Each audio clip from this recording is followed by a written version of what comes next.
फूलबाड़ी में एक गहने की दुकान में दुस्साहसिक चोरी की घटना सामने आई है। मिली जानकारी के अनुसार दुकान के ऊपर स्थित टीन की छत काटकर चोरों ने चोरी की घटना को अंजाम दिया और चोर दुकान में रखे सोने चांदी के आभूषण चुरा ले गए। वहीं खबर मिलते ही न्यू जलपाईगुड़ी थाने की पुलिस मौके पर पहुंची तथा पूरे मामले की जांच के बाद पुलिस चोरों की तलाश में जुट गई है। आपको बता दें कि दुकान में हुई दुस्साहसिक चोरी की घटना से लोगों में काफी नाराजगी देखी जा रही है।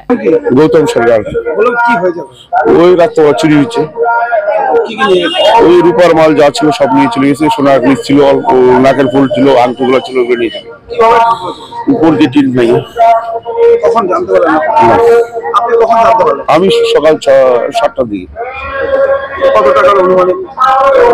5 কিলো হবে। 5 কিলো। পুলিশকে জানিয়েছেন? পুলিশ কিছু বেটিকে ফোন করেছে। এর আগেও কি এগুলো চুরি হয়েছে? এর আগে ফোন করে ওই পাশের দোকানটা চুরি হয়েছে। রাত্রেবেলা এখানে কোনো গার্ডের ব্যবস্থা নেই? গার্ড একজন আছে, ওরকমই আর কি। কোথায়? ফুলবাড়ি বাজারে। এই যে চুরি হলো, কত টাকা, মানে কত টাকা মোটামুটি অনুমানিক কত টাকা ক্ষতি হতে পারে? 6 লাখ টাকা। আপনাকে কে খবর দিল? আমাকে খবর দিয়েছে ফুল বেচে মাসি আছে না, উনি এসে কিভাবে মানে দেখলেন যে বাইরে থেকে উপর দিয়ে টিন ভেঙে দিচ্ছে। মানে বাইরের দরজা বাজারে ঠিকই ছিল।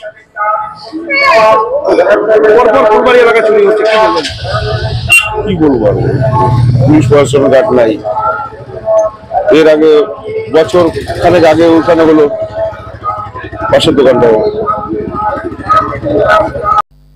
Bureau report PVTV news. नियमित अपडेट एवं दुनिया भर की ताज़ा खबरों के लिए हमारे फेसबुक पेज को फॉलो एवं यूट्यूब चैनल को सब्सक्राइब करें।